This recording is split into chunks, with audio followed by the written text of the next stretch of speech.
Well, earlier this week, we broke the news that Congressman Frank Guinta had entered into an agreement with the Federal Elections Commission, which included a concession that basically he broke finance laws that came with a promise to pay back $355,000 in campaign contributions, as well as a hefty fine.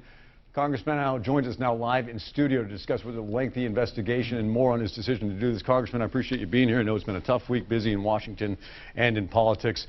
Question a lot of people are asking. You've maintained that you have done nothing wrong, so why do you agree to penalties saying that you did?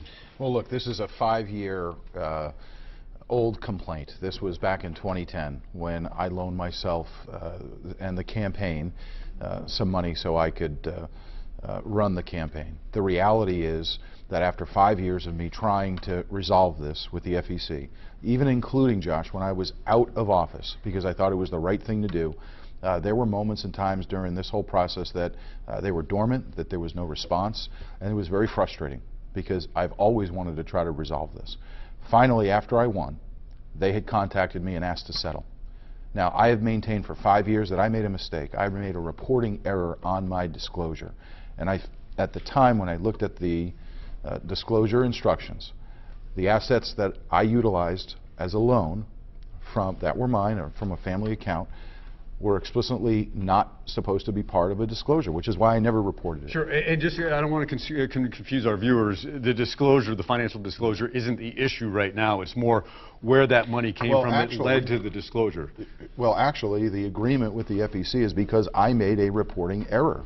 This is a reporting error, and it's stated specifically in the agreement that as a result of a reporting error, I've read in the agreement, it says specifically that there were violations by taking contributions in excess of the allowable limit, thus breaking the law. And it was the source of that money that a lot of people are asking where that came from. Sure. And that statement in the FEC report is because of a reporting error, and that is also part of the agreement. So I thought it was in the best interest of everybody to get this behind us, to finally resolve it.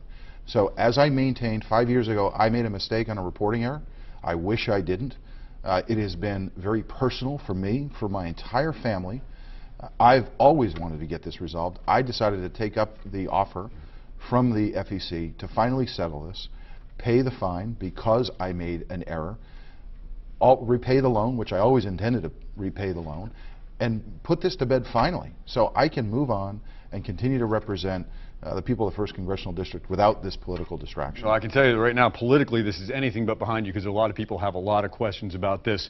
You say you have documentation that will prove that this money was yours, that was in this family account, and you provided this documentation to the FEC. Why was that not satisfactory to them to say, okay, there's no reason for penalties here? I can't speak for them, but I will tell you, Josh, over a 40-year period, I contributed and generated money into this family account. It was always understood and expected that those resources were mine. Those resources that I generated, that I included over the 40-year period of this family fund. This family fund account was set up to help our family.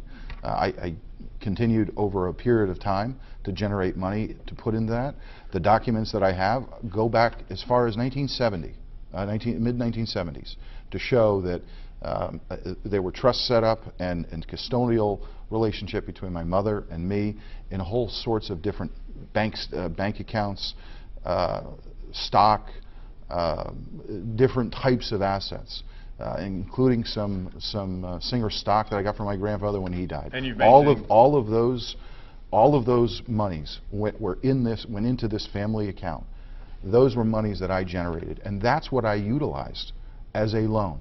So did my mom write the check? Absolutely. But was this her money? No. This was money that I specifically generated. So let me ask you, with all the heat and the criticism that you're taking throughout this, is this going to have any impact on your decision whether to run for re-election when you're up for it? And can you envision any scenario in which this leads to your resignation? Look, I think this is a resolution to a political complaint.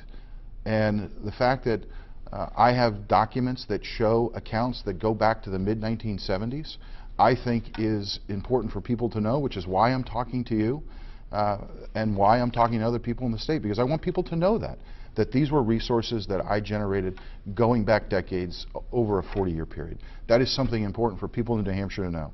And then I can get back to work. I can represent the people of the 1st Congressional District and focus on that job because that's what I think people want me to do. I appreciate you being here. I appreciate the candor. Thanks very much. Thank you. Good to see you.